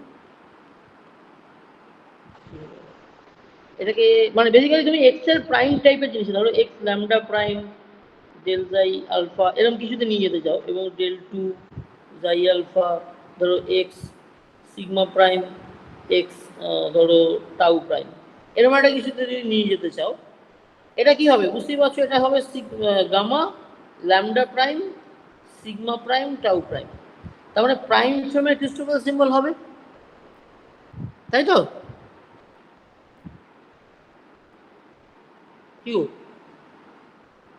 হ্যাঁ স্যার। তাহলে তুমি এটা থেকে পার্শিয়াল ডেরিভেটিভ দিয়ে দিয়ে এখানে নিতে পারো কিনা, মানে বুঝতেই পারছো ডেল এক্স সিগমা যেটা আছে সেটা জায়গায় del x sigma del x অন্য কিছু কি আছে ওখানে আছে del x lambda prime del x lambda prime del xi হ্যান ত্যান করে করতে হবে পার্শিয়াল ডেরিভেটিভের কায়দায়, দেখো চেষ্টা করে সেসব যদি করতে যাও তুমি দেখবে এই যে কোয়ান্টিটিটা, এই কোয়ান্টিটিটা হচ্ছে না, এই কোয়ান্টিটিটা তোমার টেনজারের মতো আসছে না, মানে ওরকম ঠিক ঠিক পার্শিয়াল ডেরিভেটিভ ফ্যাক্টরসগুলো আসবে না, কিছু আসবে কিন্তু এক্সট্রা টার্ম থেকে যাবে, বুঝতে পারলে? হ্যাঁ স্যার বুঝতে পেরেছি। তার ফলে এইটা দেখা যাবে যে টেনজারের মতো দেখতে লাগছে, ইন্ডেক্স ফিন্ডেক্স আছে, কিন্তু জিনিসটার ট্রান্সফরমেশনটা টেনজারের নিয়ম মেনে চলে না, সেই কারণে এটা টেনজার কোয়ান্টিটি হয় না, ঠিক আছে? কিন্তু এটা জিআর এ খুব ইম্পর্টেন্ট কোয়ান্টিটি, এটাকে ক্রিস্টোফার সিম্বল বলে, ঠিক আছে? তো এই হচ্ছে তোমার জিওডেসিক ইকুয়েশন, তার মধ্যে এই হচ্ছে ক্রিস্টোফার সিম্বলের মান, এবং এইটা এমন কোয়ান্টিটি যে যদি তোমার স্পেস টাইমটা ফ্ল্যাট হয় তাহলে এইটা সবসময় জিরো হবে, আর সরি আমি একটু ভুল বলছি, ফ্ল্যাট হলে জিরো হবে সেটা শিওর নয়, কিন্তু কার্ভ হলে নন জিরো সবসময় হবে, বুঝতে পারলে? হ্যাঁ স্যার বুঝতে পেরেছি। মানে আমি যেটা বলছি দেখো ব্যাপারটা এরকম যে ধরো তোমার ফ্ল্যাট স্পেস টাইম আছে, যেটাকে তুমি ডিএস কোয়াটা ফ্ল্যাট স্পেস টাইমে কি লেখো, eta alpha beta dx alpha dx beta লেখো। মজা হচ্ছে তুমি যদি এটাকে আর থিটা, এটা তারপরে কি হবে, এটা দেখতে তোমার 1 0 0 0 নাকি কি জানো 0 -1 0 0 0 0 -1 0 ইত্যাদি এরকম দেখতে, তাই তো? এটা হ্যাঁ হলে স্যার। এবার এটা হলে কি হবে দেখো, এইটা হচ্ছে মেট্রিক, তাই তো? এবার তার মানে এইটাই জি, যদি তোমার ফ্ল্যাট স্পেস টাইম হয়ে যায় তাহলে জি এর জায়গায় ইটা দিয়ে লিখতে হবে, ঠিক তো? হ্যাঁ স্যার। এবার তুমি ক্রিস্টোফার সিম্বলের আমি যে ডেফিনেশন বলেছি সেখান থেকে কি দেখালাম যে মানে দেখায়নি, বললাম যে কোষে ক্যালকুলেট করলে তুমি এরকম একটা চেহারা বার করতে পারো, মানে যেখানে মেট্রিকের দেখো ডেরিভেটিভস গুলো রয়েছে ওর মধ্যে, তাই তো? হ্যাঁ স্যার পারি। যে স্পেস টাইমের মেট্রিকটা কনস্ট্যান্ট, মানে এই যে ইটা দিয়ে লেখা হচ্ছে, কনস্ট্যান্ট মেট্রিক ওয়ালা স্পেস টাইম হলে ন্যাচারালি বুঝতে পারছো ওটা জিরো হবে, তাই না? হ্যাঁ ফ্ল্যাট স্পেস টাইমের ক্ষেত্রে। হ্যাঁ মানে এই যে এইটা বেসিক্যালি কি, এটা হচ্ছে ফাংশন অফ ডেরিভেটিভস অফ জি, শর্টে লিখছি আর কি, বারবার করে হ্যান্ড করে লেখার দরকার নেই, এইরকম জিনিস দিয়ে তৈরি। এবার তোমার যদি মানে জি মিউ নিউ ডেরিভেটিভ দিয়ে তৈরি, এবার তোমার যদি জি মিউ নিউটা যদি ইটা হয়ে যায়, ইটা মিউ নিউ হয়ে যায়, তাহলে del eta mu nu del x alpha এত জিরো, জিরো হবে কনস্ট্যান্ট। ঠিক আছে? তার মানে তোমার তখন ক্রিস্টোফার সিম্বলটা জিরো হয়ে যাবে এই নেশা, মনে হচ্ছে দেখে, ঠিক তো? হ্যাঁ স্যার মনে হচ্ছে। এবার একটা অদ্ভুত জিনিস খেয়াল করো যে আমি যেমন এই ক্রিস্টোফার মানে কি বলে, আমি যখন এইগুলোর নাম কি কার্টেসিয়ান কোঅর্ডিনেটে লিখলাম স্পেশাল রিলেটিভিটিকে, তখন আমার ইটা আলফা বিটার মতো দেখতে হলো, মেট্রিকটা ফ্ল্যাট হলো, কিন্তু আমি যদি স্ফেরিক্যাল কোঅর্ডিনেটে লিখি, মানে আমার এইটা তো আসলে হচ্ছে C square D T square minus D X vector modular square, এই ডিএক্স ভেক্টর মডিউলার স্কোয়ারটাকে আমি যদি D R square plus R square D theta square plus R square sine square theta D phi square লিখতেই পারি, হ্যাঁ স্যার। তাহলে তোমার মেট্রিকটা করেসপন্ডিং মেট্রিকটাকে তোমার আর ইটা মনে হবে না, তখন এটা কি করতে দাঁড়াবে দেখো, তখন এটা দাঁড়াবে 1 0 0 0 0 মাইনাস 1 0 0 0 0 মাইনাস আর স্কোয়ার 0 0 0 0 আর স্কোয়ার সাইন স্কোয়ার থিটা, কারণ তখন করেসপন্ডিং ডিএক্স আলফা গুলোর মধ্যে ডিআর আছে ডি থিটা আছে আর ডি ফাই আছে, তাই না? আর ন্যাচারাল সিডিটিও আছে, এইগুলো হচ্ছে তোমার ডিএক্সএল। তাহলে দেখো এখানে তোমার আর ফ্ল্যাট মনে হচ্ছে না, মানে সরি এখানে এটাও কিন্তু flat space time, is the same thing. হ্যাঁ স্যার। কিন্তু এখানে মেট্রিকটা যেহেতু কনস্ট্যান্ট দেখতে লাগছে না, তার ফলে তুমি এখানে শিওরলি বলতে পারবে না যে এইটা হচ্ছে জিরো, এটা জিরো হবে না। তাহলে এখানে সিম্বল নন জিরো আসবে যদিও ফ্ল্যাট স্পেস টাইম। ঠিক আছে? হ্যাঁ স্যার। তাহলে ক্রিস্টোফাল সিম্বল জিরো আসাটা, হ্যাঁ বলো। স্যার কিছু বলছি না, ক্রিস্টোফাল মানে সিম্বল নন জিরো, হ্যাঁ কথাটা ভেঙে যাচ্ছে, মানে কথাটা থেমে যাচ্ছে, আবার বলো। হ্যাঁ মানে বলছি যে আমি যখন কার্টেশিয়ান কোঅর্ডিনেট সিস্টেমে ছিলাম তখন একটা ফ্রি পার্টিকেল মুভ করছিল, তার জন্য তো সবসময় ক্রিস্টোফার সিম্বলটাকে জিরোই হতে হবে, তাই না? সে যেখানেই যাক, মানে কার্টেশিয়ান বা স্ফেরিক্যালে। হ্যাঁ দাদা তুমি তুমি লাইনটা গুলিয়ে ফেলছো। না দাঁড়াও দাঁড়াও বাবা, দাঁড়াও দাঁড়াও, দেখো ব্যাপারটা শোনো, তোমরা না যেটা গুলি করো একটা ফ্রি পার্টিকেল কার্টেসিয়ান স্পেস টাইমে মুভ করছিল, বলতে কোনো মানে নেই, ফ্রি পার্টিকেল স্পেস টাইমে মুভ করছিল। এবার অবজারভার কার্টেসিয়ান কোঅর্ডিনেট ব্যবহার করবে না স্ফেরিক্যাল পোলার কোঅর্ডিনেট ব্যবহার করবে, সেটা অবজারভারের ব্যাপার, তার সঙ্গে ফ্রি পার্টিকেলটার তাতে কিছু এসে যায় না। হ্যাঁ এই স্যার। ব্যাপারটা তোমরা বোঝো? হ্যাঁ যে হ্যাঁ, তুমি সেটাই যা বলতে খুশি তোমার চাইছি। কোঅর্ডিনেট সিস্টেম ব্যবহার করতে পারো, না করে ঘুমিয়েও থাকতে পারো, ফ্রি পার্টিকেল তার মতো চলবে। কাজে তুমি কোন, হ্যাঁ তাহলে তুমি কোন সিস্টেম ব্যবহার করে দেখবে তার উপরে ফিজিক্সের কিছু এসে যাচ্ছে, না। ঘটনা যা ঘটার সেটা যেমন যেমন ফিজিক্সের নিয়ম অনুযায়ী ঘটার তেমন তেমন ঘটবে। ঠিক রিমান কি নাম এই মিনকস্কি মেট্রিক, মানে কনস্ট্যান্ট মেট্রিক দিয়েও লেখা যায়, তোমার একটা ভেরিয়েবল মেট্রিক দিয়েও ফ্ল্যাট স্পেস টাইমকে লেখা যায়। কাজে এই ডিপেন্ডিং অন তুমি কিরকম কোঅর্ডিনেটস নিয়েছো তার উপর ডিপেন্ড করে তোমার ক্রিস্টোফাল সিম্বলগুলো জিরো হওয়া বা না হওয়াটা তোমার কোঅর্ডিনেট চয়েসের উপর ডিপেন্ড করছে, স্পেস টাইমে রিয়েলি কার্ভ না ফ্ল্যাট তার উপর ডিপেন্ড করছে না। তাহলে ক্রিস্টোফাল সিম্বল দেখে তার মানে তো কিছু বোঝা গেল না, তাহলে ওটার কি উপকার? এইটা বোঝা গেল, দেখো যে তুমি যদি ফ্ল্যাট স্পেস টাইমে থাকো তাহলে সেখানে ক্রিস্টোফাল সিম্বল জিরো নাও হতে পারে। তুমি যদি বুদ্ধি করে চয়েস করতে পারো এমন কোঅর্ডিনেট সিস্টেম যাতে তুমি ওই কার্টেসিয়ান আসছে, তাহলে তোমার ওটা জিরো দেখাবে। যদি তুমি উদ্ভট কোনো কোঅর্ডিনেট সিস্টেম চুজ করো, জিরোটা দেখাবে না। বুঝতে পারলে? হ্যাঁ স্যার, বুঝতে পেরেছি। তার মানে দেখো যে ফ্ল্যাট স্পেস টাইমে কোঅর্ডিনেট চয়েসটা বুদ্ধি করে করতে হবে যাতে ফ্ল্যাট দেখায়, মানে যাতে তোমার ক্রিস্টোফাল সিম্বল জিরো হয়। যেমন কার্টেসিয়ান হচ্ছে ওখানে বুদ্ধিমান কোঅর্ডিনেট সিস্টেম, অন্যগুলো নিলে তোমার মোর কমপ্লিকেটেড হয়ে যাবে লাইফ, তাই তো? হ্যাঁ স্যার।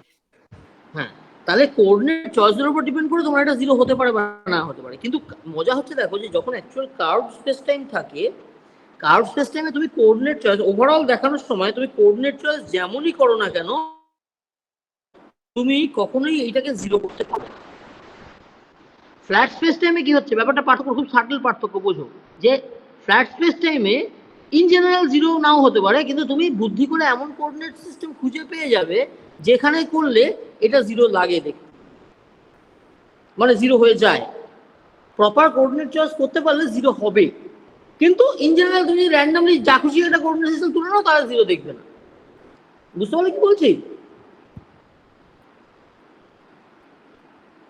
হ্যাঁ স্যার, বুঝতে পেরেছি।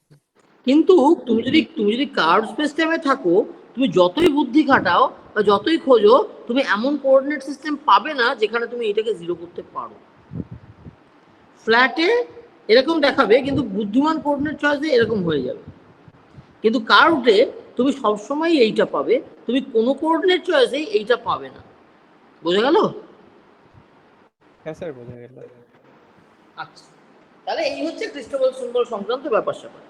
আচ্ছা, এবার এই যে জিওডেসিক ইকুয়েশন এই যেটা দেখালাম, এটা কি বলেছিলাম, এটা হচ্ছে তোমার কোথায় গেল ইকুয়েশনটা, ওর বাবা, এই যে জিওডেসিক ইকুয়েশনটা করা হলো, এই যে এটা করলাম, এই ইকুয়েশনটার মেন ফান্ডাটা কি, এটা কি করবে, এইটা সলিউশন করলে কি হবে? আমি বলেছিলাম যে দেখো যে ইলেকট্রোডাইনামিক্সের লরেন্স ফোর্স ল এর মতো এইটা, মানে ইলেকট্রিসিটি ম্যাগনেটিজম যেখানে আছে, ইলেকট্রিক ফিল্ড ম্যাগনেটিক, তার মধ্যে দিয়ে একটা চার্জ পার্টিকেল কিভাবে চলে লরেন্স ফোর্স ল ঠিক করে দেয়, সেরকম এখানে কার্ভ স্পেস টাইমে একটা পার্টিকেল কিভাবে চলবে সেটা জিওডেসিক ইকুয়েশন ঠিক করে দেয়।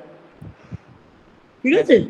এবার ধরো কার্ভ স্পেস টাইমটা যদি এরকম হয়, এবং এগুলো মজা কি যে ফ্রি পার্টিকেল কিভাবে চলবে, তার মানে ওটা হচ্ছে স্ট্রেটেস্ট পসিবল লাইন, মানে shortest possible line between two points.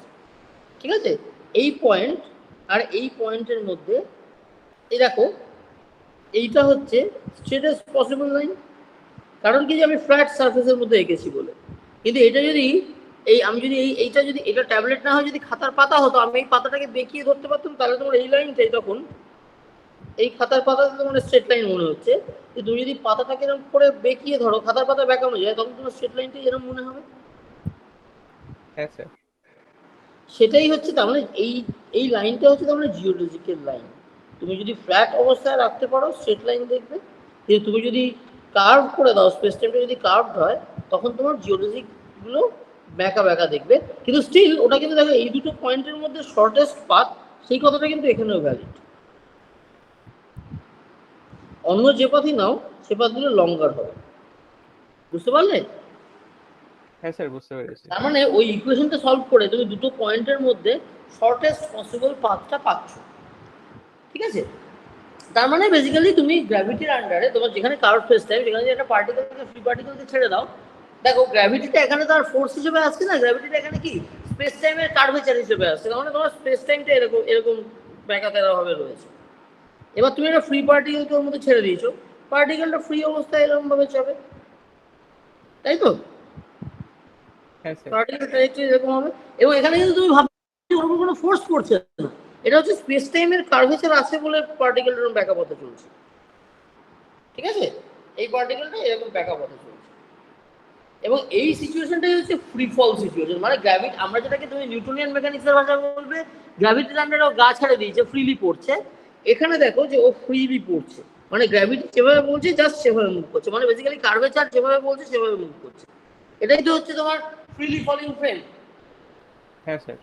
ঠিক আছে, এবার তুমি যদি এখানে প্রত্যেক পয়েন্টে দেখো এ লোকালি কোনো না কোনো ফ্ল্যাট স্পেসের মধ্যে রয়েছে, এবং সেখানে ওর নিজেকে দেখে কি মনে হবে যে আমি স্পেশাল রিলেটিভিটি ভ্যালিড, ছোট জায়গার মধ্যে, একটা ছোট প্যাচের মধ্যে, এটুকু জায়গা। ঠিক আছে, বুঝতে পারছো কি বলছি? এই যে চলছে দেখো, এইটুকু স্ট্রেট লাইন মনে হচ্ছে, এইটুকু ফ্ল্যাট স্পেস টাইম মনে হচ্ছে। ঠিক আছে, ছোট জায়গা, কিন্তু যেই তুমি একটা বড় জায়গাকে ধরবে তখন তুমি কার্ভেচারটা টের পাবে। বোঝা গেল? হ্যাঁ স্যার, বুঝে গেল। আচ্ছা, তাহলে এবার তাহলে কি ছোট জায়গায় কার্ভেচার বোঝা যাবে না? ছোট জায়গাতেও বোঝা যাবে যদি তুমি পাশাপাশি দুটো এরকম জিওলজিকে দেখো, একটা পার্টিকেল এরকম চলছে, আরেকটা পার্টিকেল এরকম চলছে, অ্যাপারেন্টলি ফ্ল্যাট মনে হচ্ছে, কিন্তু সামান্য ডিফারেন্স আছে। সেটা কি, যে এই দুটো, এইটা একটা জিওলজিক, এইটা আরেকটা জিওলজিক, লাল জিওলজিক আর নীল জিওলজিক।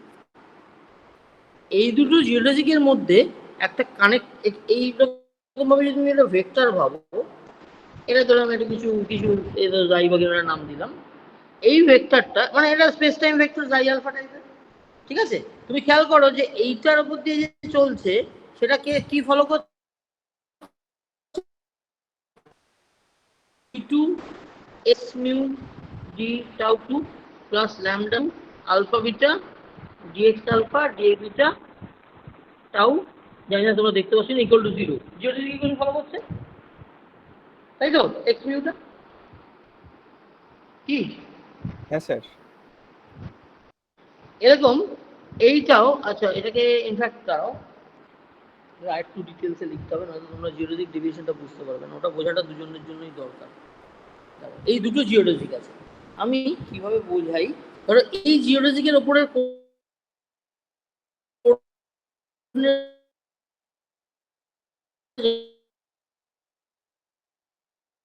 নামটা আমি ধরো দিলাম হচ্ছে যাই, নাকি অন্য কিছু দেবো?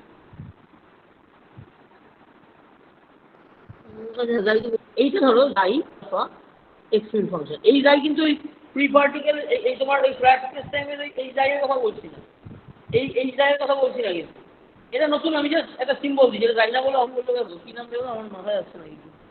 আরে যাই অন্য কিছু একটা বলো দেখি। এটা নাম দেন, এটা বা ক্যাপিটাল সিগমা নাম দিতে পারেন।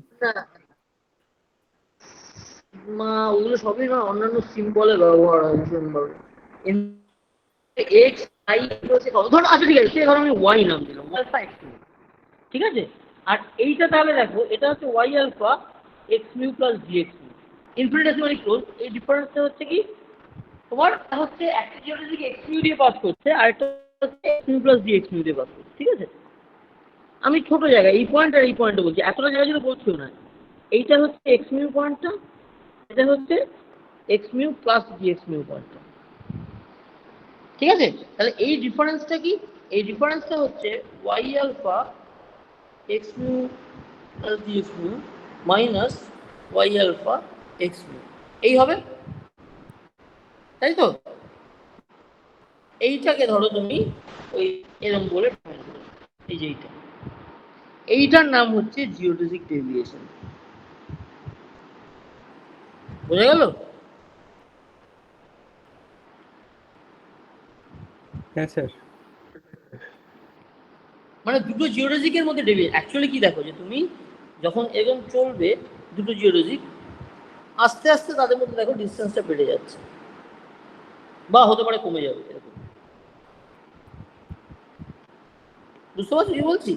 ধরো এরকম এক্সাম্পল ভাবো, যে ধরো এটা তুমি এরকম ভাবো একটা স্ফিয়ার আছে, ইনফ্যাক্ট ছবিটা ভালো হলো না, দেখি একবার করি।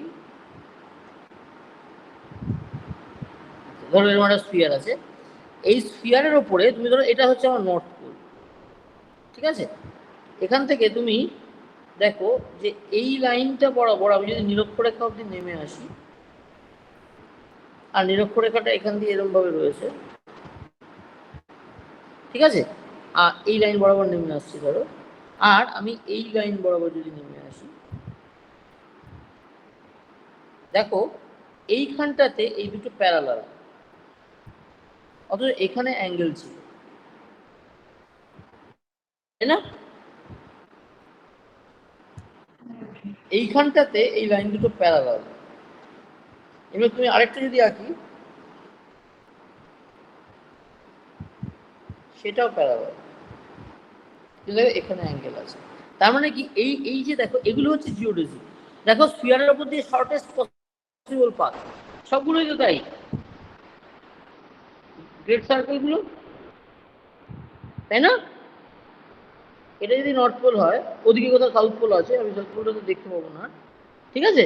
তাহলে এইখান থেকে বেরোনোর সময় দেখো তারা অ্যাঙ্গেলে ছিল, কিন্তু এক জায়গায় গিয়ে তারা প্যারালাল হয়ে গেছে, পরে গিয়ে আবার কোথাও গিয়ে ওরা আবার কনগ্রুয়েন্স চলে আসবে, আবার মিলে যাবে। বুঝতে পারছো? তাহলে তোমার এই যে এদের এই দুটো জিওলজিকের মধ্যে গ্যাপটা, সেটা ইভলভ করছে, পরে গিয়ে আবার বাড়ছে কমছে হেনাতেনা হচ্ছে। এইটা হচ্ছে জিওলজিক ডেভিয়েশনের ফান্ডা, ঠিক আছে। মানে যেটা তোমার অ্যাপারেন্টলি কোনো জায়গায় প্যারালাল মনে হচ্ছে, সেটা এখানে হয়তো প্যারালাল নয়। এই ব্যাপারটা এটা দেখো ফ্ল্যাট স্পেস টাইমে এটা কখনো হয় না, বা ফ্ল্যাট স্পেসে কখনো হয় না। কার্ভ স্পেসে হয়তো হতে পারে, যে ধরো এখানে অ্যাঙ্গেল আছে, এখানে অ্যাঙ্গেল আছে, কিন্তু এখানে প্যারালাল হয়ে গেছে, পর এখানে অ্যাঙ্গেল আছে, কিন্তু প্যারালাল হয়ে গেছে। এটা ফ্ল্যাট স্পেস টাইমে সম্ভব নয়। ফ্ল্যাট স্পেস টাইমে যারা প্যারালাল তারা সবসময় প্যারালাল থাকে, কিন্তু কার্ভ স্পেস টাইমে প্যারালাল থাকলে পরে গিয়ে শিফট হয়ে যেতে পারে, তাই না? তাহলে এই ব্যাপারটা মেজার করার জন্য তোমার এই জিওলজিক ডেভিয়েশন ব্যাপারটা দরকার, বুঝতে পারলে? সেটা এইভাবে। এবং কোনো একটা পয়েন্ট এক্স, এখানে এক্স প্লাস ডি, এদের মধ্যে ডিফারেন্স, এক্স দিয়ে যে জিওলজিকটা পাস করছে আর এক্স প্লাস ডি এক্স দিয়ে যে জিওলজিকটা পাস করছে, তাদের মধ্যে ডেভিয়েশনটাকে বলছে জিওলজিক ডেভিয়েশন। বোঝা গেল? হ্যাঁ স্যার।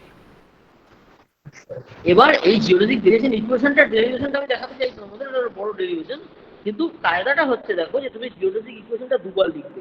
একবার তুমি লিখবে তুমি এক্স এর জন্য, ধরো তুমি জিওলজিক ইকুয়েশন, আমি যদি ওয়াই দিয়ে বলে থাকি, জিওলজিক ইকুয়েশনটা কি d two Y alpha D tau two plus gamma alpha ধরো মিউ নিউ ডিএক্স, সরি এখানে তো এক্স থেকে ওয়াই দিয়ে করছি, মানে ওয়াই দিয়ে বলতে হবে, ডিওয়াই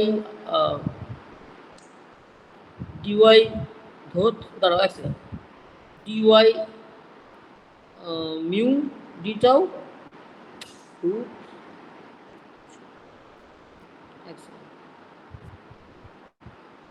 ডিওয়াই মিউ ডিটাও আর ডিওয়াই নিউ ডিটাও, এরকম হবে geodesic equation equal to 0, Y এর টার্মসে লিখেছি। এবার এটা হচ্ছে এক্স পয়েন্টে আছে, তার মানে করসপন্ডিং এই ক্রিস্টোফাল সিম্বলটাও এক্স পয়েন্টে ডিফাইন, মানে gamma alpha mu nu is at X. আরেকটা জিওমেট্রিক ইকুয়েশন লিখতে হবে যেটা এক্স প্লাস ডিএক্স, সেটা হচ্ছে D two Y alpha x plus D X D tau two plus Christoffel symbol alpha mu nu, সেটাও এক্স প্লাস ডিএক্সে, তারপরে D Y alpha D tau D Y alpha তো নয়, সরি, ডিওয়াই মিউ আর ডিওয়াই নিউ।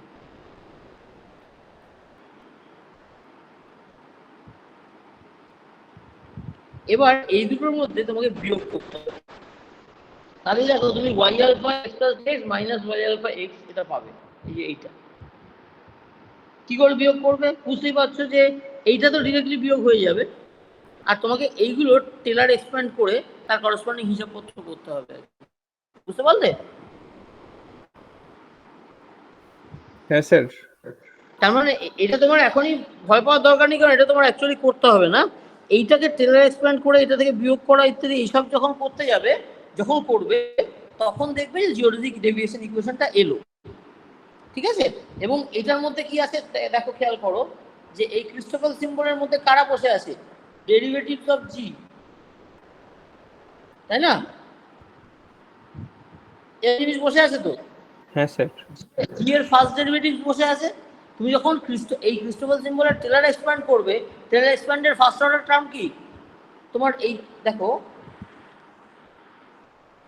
তুমি যখন ক্রিস্টোফাল সিম্বল, আমি আর ইন্ডেক্স শিখছি না, এক্স প্লাস ডিএক্স, এটা ভাঙবে তখন কি হবে? প্রথম টার্মটা হচ্ছে এটা x plus del gamma del x dx, এরকম টেলার এক্সপ্যানশন, হায়ার টার্ম ছেড়ে দেবো। তার মানে এটার মধ্যে কি আছে, ডেল ডেল। এবার এখানেও naturally some sort of x kappa বা হ্যানা তানা এরকম কিছু না কিছু একটা আসবে তো ইন্ডেক্স। এবার তার মানে তোমার ডেল গামা সে ধরো আলফা মিউ নিউ, তার সাথে আবার একটা ডেল এক্স সে ল্যামডা ইন্টু ডিএক্স ল্যামডা এরকম যোগ হলো, মানে এইটার ডেরিভেটিভ যোগ হলো। এইটার মধ্যে অলরেডি জি এর ফার্স্ট ডেরিভেটিভ বসে আছে, সেকেন্ড ডেরিভেটিভটা, তার মানে এবার এখানে সেকেন্ড ডেরিভেটিভ চলে এলো। তার মানে জি এর সেকেন্ড ডেরিভেটিভ ডি টু জি ডিএক্স সে আলফা ডিএক্স বিটা, এই ধরনের ডেরিভেটিভ অফ জি ঢুকে যাচ্ছে। তাছাড়াও আরো প্রাইস পয়জার আছে, ঠিক আছে? এইসব মিলে টিলে দেখা যাবে যে তুমি ওখানে রিমান টেন্সার বলে একটা জিনিস পাবে, যেটা কি, যেটা হচ্ছে function of the first and second derivative of the metric, ঠিক আছে? এই জিনিসটাকে বলে রিমান কার্ভেচার টেন্সার, এবং এটাই হচ্ছে কার্ভেচার আছে কি নেই তার মেন হিসাব করার জিনিস হচ্ছে এটা।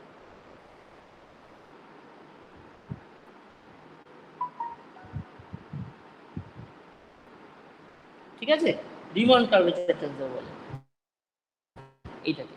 এটা কি, এটা হচ্ছে দেখো মেট্রিকের সেকেন্ড ডেরিভেটিভ, এবং ন্যাচারালি বুঝতে পারছো কিছু ফার্স্ট ডেরিভেটিভের কম্বিনেশন দিয়ে তৈরি হবে, ঠিক আছে? এই কোয়ান্টিটিটা বুঝতে পারছি, দেখো এটা একটা টেন্সার কোয়ান্টিটি এবং টেন্সার অফ র্যাঙ্ক 4, 4টে ইন্ডেক্স আছে। দেখো নর্মালি একটা কাউন্টার 3টে কোভেরিয়েন্ট ইন্ডেক্স দিয়ে লেখা হয়, বুঝতে পারলে? হ্যাঁ স্যার। এখানে এই যে আলফা বিটা গামা ডেল্টা এদের বলছি, এদের প্রত্যেকের ভ্যালু হচ্ছে 4 ভ্যালুস, কারণ কি 0 1 2 3 এগুলো নিতে পারে তো। তাহলে এইটা কম্বিনেশন থেকে তুমি দেখাতে পারো যে এর মোট 216টা কম্পোনেন্টস হয়। তাহলে ভয়ঙ্কর ব্যাপার, বুঝতে পারছো তো? যেমন ম্যাট্রিক্সের 2x2 বা ইত্যাদি 4টে কম্পোনেন্ট, 3x3 9টা কম্পোনেন্ট, এরকম ভাবে তুমি, তার মানে কি, ধরো একটা জিনিসের দুটো ইন্ডেক্স আছে, এ আলফা বিটা, আলফাটা 0 1 2 3, বিটাটা 0 1 2 3, তাহলে তুমি টোটাল 16 পিস জিনিস পাও, তাই না?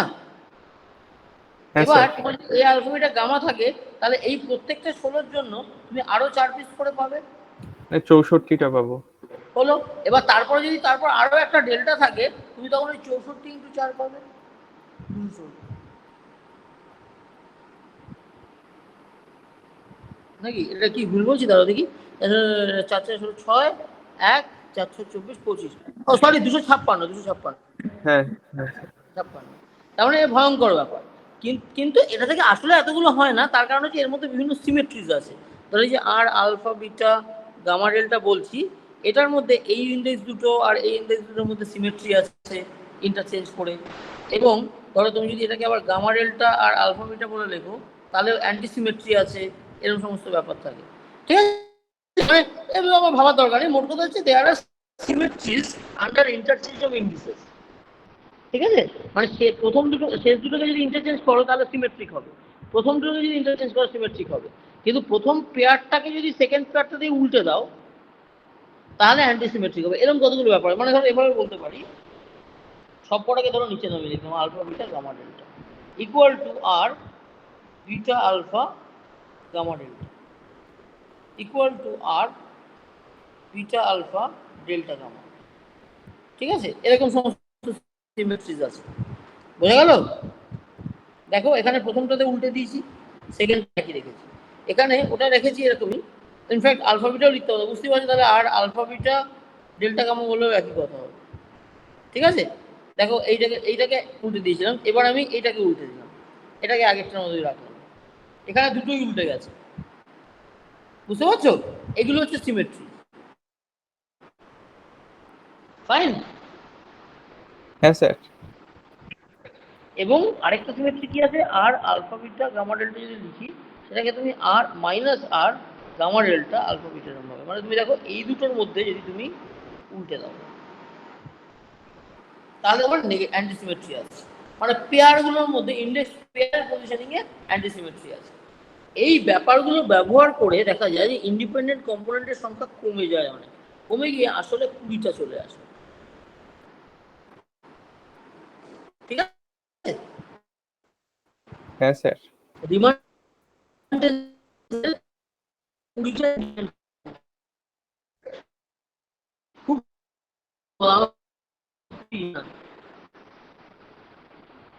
নেমে আসে সংখ্যা। বুঝতে পারছি, যেমন ম্যাট্রিক্সে ভাবো, একটা সিমেট্রিক ম্যাট্রিক্স, এমনি ম্যাট্রিক্সে 4/16, মানে 4/4 ম্যাট্রিক্স হলো। কিন্তু তোমার যদি তাই বলে দাও সিমেট্রিক, তাও 16 জায়গাটা কমে কত হয়ে যায়? 8 হয়ে যাবে 9 হয়ে যায়। মানে। তিনটে অফ ডায়াগোনাল উপরের সঙ্গে তিনটে অফ ডায়াগোনাল নিচে। সরি, হ্যাঁ স্যার। কটা হলো তাহলে? 4/4 এ ডায়াগোনাল গুলো এই আছে থাকবে তোমার আর 1 2 শুধু। 4 5 6 7, হ্যাঁ সরি 10টা। হ্যাঁ স্যার।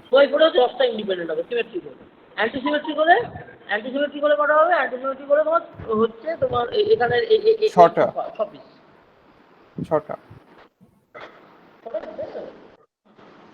তাই তো? তাহলে এই সিমেট্রি অ্যান্টি সিমেট্রির কারণে ওভারঅল 16 থেকে কমে 10 বা 6 হয়ে যাচ্ছে। সেরকম এইখানেও হবে, কিন্তু এখানে হিসাব করাটা একটু জটিল। বুঝতে পারছি, একাধিক ইন্ডেক্স আছে, তারপরে প্রত্যেকটার জন্য তোমাকে এইটাকে আলাদা করে ম্যাট্রিক্স ভাবতে হবে, এটাকে আলাদা করে matrix, there are complication, but we can track that. করলে দেখা যায় ফাইনালি যে 20টা ইন্ডিপেন্ডেন্ট জিনিস আসে। ঠিক আছে, তাহলে এই 20টা ইন্ডিপেন্ডেন্ট জিনিস দিয়ে তোমার এই রিমান কার্ভেচার টেন্সারটা তৈরি হয়। এবং এটা দেখা যায় যে তুমি যেমনই করো, if the space time is intrinsically curved, intrinsically কথাটা অনেকে বলছি, then space time যদি intrinsically curved হয়, then at least one of the components of R beta gamma delta will be non-zero. At least একটা নন জিরো যদি হয় তাহলে তুমি বুঝতে পারবে যে স্পেস টাইমটা কার্ভড। আর if the space time is intrinsically flat, then all components of Riemann tensor will be 0. বোঝা গেল? তুমি যেমনই কোঅর্ডিনেট চুজ করো না কেন, যেমন আমার ক্ষেত্রে কি ছিল, তোমার কোঅর্ডিনেট চয়েসের উপর ডিপেন্ড করে এটা 0 হতে পারতো, নন জিরো হতে পারতো, স্পেস টাইম যেমনই থাকে। তাই না? হ্যাঁ স্যার। তার মানে তুমি করে কোঅর্ডিনেট চয়েস করার উপর অনেক কিছু ডিপেন্ড করতে পারো। ইনস্টেবল সিম্বলে তা হবে না। ইনস্টেবল সিম্বলে হচ্ছে তুমি যাই চুজ করো কোঅর্ডিনেট, তোমার যদি সত্যি যদি ফ্ল্যাট স্পেস তোমার কোঅর্ডিনেট চয়েসের জন্য তোমার কার্ভ ফার্ভ মনে হচ্ছে, কোঅর্ডিনেট চয়েস যদি কোঅর্ডিনেট চয়েস যাই থাকে আসলে ফ্ল্যাট স্পেস টাইম এটা সবসময় 0 হবে।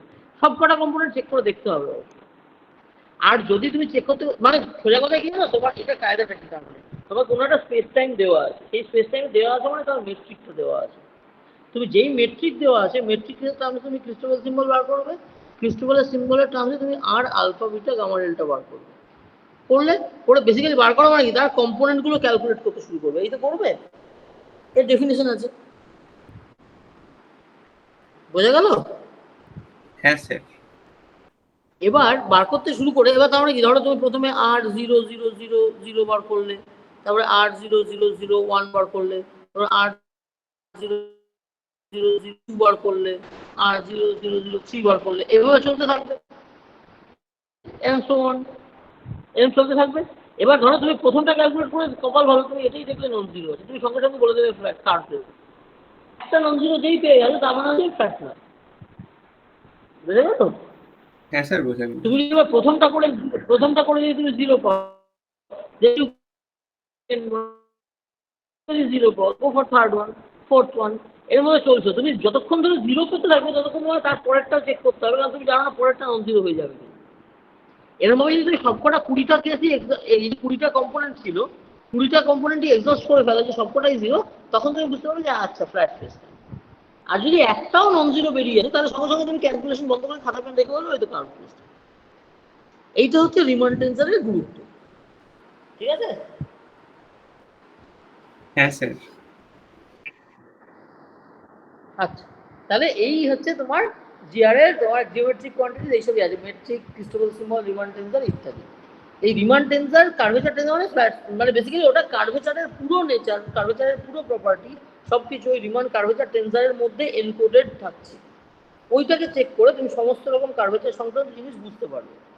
এবার দেখো জিওলজিক ডেভিয়েশন ইকুয়েশন, ওই যে বললাম একটা জিওলজিক আর একটা জিওলজিক, যদি সত্যি ফ্ল্যাট স্পেস টাইম হয় তাহলে ধরো ফ্ল্যাট স্পেস টাইম আসলে ফ্ল্যাট স্পেস টাইম, সেখানে এরকম আর এরকম দুটো জিওলজিক তো স্ট্রেট লাইনই সত্যি হবে। এবার সেটাকে তুমি যদি দেখিয়ে দেখো তাহলে তোমার এরকম এরকম মনে হবে যে দেখো স্টিল প্যারালালিজমটা বজায় থাকবে। হ্যাঁ স্যার, সেমই থাকবে ডেভিয়েশনটা সবসময়। হ্যাঁ, ডেভিয়েশনটা সেমই থাকবে। কিন্তু ধরো তোমার যদি এবার এটা মজা দেখো, এই যে ফ্ল্যাট স্পেস টাইম বা ফ্ল্যাট, এই যে আমি খাতার পাতা যে ফ্ল্যাট, সেটাকে ধরো তুমি পাকিয়ে একটা ক্যালেন্ডারের মতো করে পাকিয়ে ফেলতে পারো, সিলিন্ডার বানিয়ে ফেলতে পারো, তাই তো? খাতার পাতাটাকে হ্যাঁ স্যার। এই যে পাকিয়ে ফেলছি সেটাকে অঙ্কের ভাষায় কি বলবো? তুমি ভাবো খাতার পাতাটা হচ্ছে এরকম, ধরো x=0, x=1 এরকম। এবার তুমি এইটাকে যখন বলবে যে আমি পাকিয়ে ফেলবো, তখন তুমি বেসিক্যালি কি করছো, তুমি কম্প্যাক্টিফাই করছো, x=0 আর x=1 কে লাগিয়ে দিচ্ছ। That is x=0 two x=1, in fact 2 না বলে উইথ বলা উচিত। তুমি এই দুটো পয়েন্টকে আইডেন্টিফাই করে ফেলছো। তার মানে তোমার এই পাতাটার এদিকের পয়েন্টটাকে তুমি একসাথে জুড়ে দাও, দেখতে কি হয়ে জিনিসটা এরকম এরকম দেখতে হয়ে যাচ্ছে। বোঝা গেল? হ্যাঁ স্যার।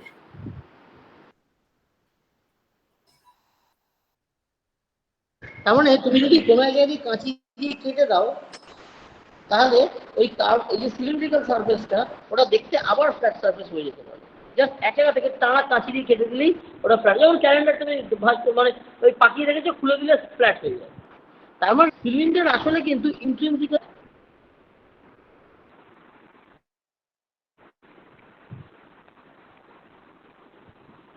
সিলিন্ডার।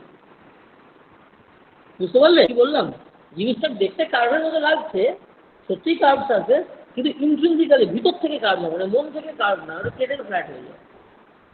ঠিক আছে? ইন্ট্রিনসিক্যালি কার্ভ কিরকম? একটা স্ফিয়ার। স্ফিয়ারকে তুমি একটা জায়গা দিয়ে কাঁচি দিয়ে যতই কেটে দাও ওটা দেখবে হেমিস্ফিয়ার হবে, ওটা তুমি ফ্ল্যাট করতে পারবে না। তাই তুমি যতই পিস করো একদম কুচি কুচি করে ফেলে ছোট ছোট পিসগুলো হবে, কি দেখতে ফ্ল্যাট লাগবে, কিন্তু তুমি একটা ফাইনাইট সাইজকে কোনো ফ্ল্যাটলি করতে পারবে না, তাই তো? হ্যাঁ স্যার। তার মানে a sphere spherical surface is intrinsically curved. যেটা দেখবে তোমাকে যদি বলে না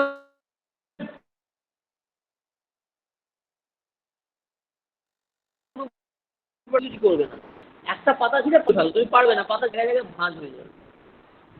দেখবে তোমাদের বাড়িতে যদি কারো গ্লোব থাকে বা দোকান থেকে গ্লোব নিয়ে উঠিয়ে দেখো, গ্লোবটা দেখবে গ্লোবের ওপরে যে কাগজটার মানচিত্রগুলো আঁকা থাকে আমাদের যে পৃথিবীর যে গ্লোব, সেখানে দেখবে ওগুলো একটা পিস অফ কাগজ দিয়ে ইয়ে নয়, ছোট ছোট ছোট ফালি ভরা।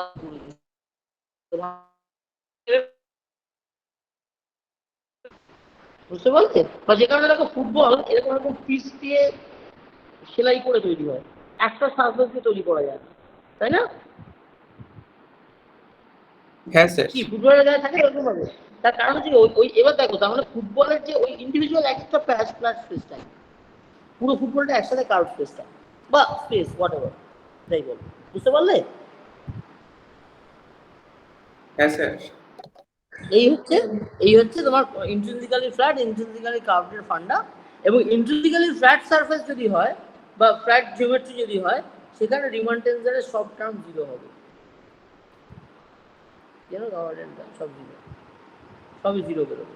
কিন্তু স্ফিয়ারের গায়ে তুমি যদি করো, তুমি দেখবে আর alpha beta gamma delta non zero সব টার্মস আসছে, কারণ ওই জিওমেট্রিটা ইন্ট্রিনসিক্যালি কার্ভ না ফ্ল্যাট তার উপর ডিপেন্ড করে এইসব হয়। ঠিক আছে, তাহলে জিওডেসিক ডেভিয়েশন এবং জিওডেসিক ডেভিয়েশন দেখো স্ফিয়ারের উপর যখন তুমি করবে, দেখো একটা জিওডেসিক আরেকটা জিওডেসিক তুমি দেখো আস্তে আস্তে ডেভিয়েট করছে, নন ট্রিভিয়াল জিওডেসিক্স আসছে, তাই না? মাথায় গিয়ে লেগে যাবে, জিরো হয়ে যাচ্ছে।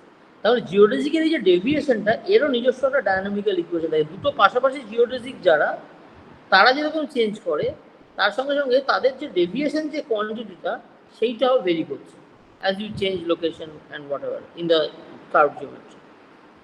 এই ব্যাপারটাকে যে দেখায় তাকে বলে জিওডেসিক ডেভিয়েশন ইকুয়েশন। ঠিক আছে? হ্যাঁ স্যার ঠিক আছে। এইটাকেই আমরা আগের দিন মনে আছে ওই যে একটা লিফটের কথা বলেছিলাম, যে লিফটটা যদি অনেক লম্বা হয় আর পৃথিবীর এই যদি সারফেস হয়, এদিকের লোক এদিকে টান খাচ্ছে, ওদিকের লোক ওদিকে টান খাচ্ছে, তাহলে এদের নিজেদের মধ্যে একটা ফোর্স মনে হবে আছে। কারণ আসল ফোর্সটা ওরা ভাববে আমাদের গ্র্যাভিটি নিচের দিকে টানছে, আর এর যে কম্পোনেন্টটা নিজেদের একজনের আরেকজনের দিকে, ওরা ভাববে মিউচুয়াল অ্যাট্রাকশন বা হোয়াটএভার। তখন ওরা টের পেয়ে যাবে যে ওরা ফ্রি ফলে নেই বা ইত্যাদি। এটা দেখো বেসিক্যালি ওই যে এইটা একটা জিওডেসিক, সরি আমার দাগটা ভুল হয়ে গেল, এইটা একটা জিওডেসিক আর এইটা একটা জিওডেসিক, আর দিস ইজ ইউর জিওডেসিক ডেভিয়েশন। বুঝতে পারছো ফিজিক্যাল জিনিসটা কোথায় আসছে? হ্যাঁ স্যার। তার মানে তুমি ডেভিয়েশনটাকে যদি অবজার্ভ করো, তাহলে তুমি বুঝতে পারবে যে তুমি অ্যাকচুয়ালি গ্র্যাভিটেশনাল পোটেনশিয়ালে আসো কি নেই, বা কার্ভ সিস্টেমে আসো কি নেই।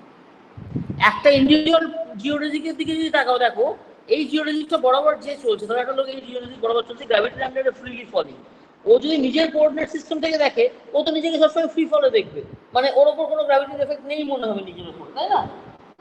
আমি আমার নিজের রেস্টরুমে বসে আছি, সেই রেস্টরুমটা গ্র্যাভিটি আন্ডারে ফ্রিলি পড়ছে, আমি আমার নিজের ফ্রেমের দিকে তাকিয়ে বসে থাকলে আমি কিছুই বুঝতে পারবো না। তো সবসময় মনে হবে তুমি তোমার উপর কোনো force, freely falling under gravity, তাহলে সে তো টের পাবে না।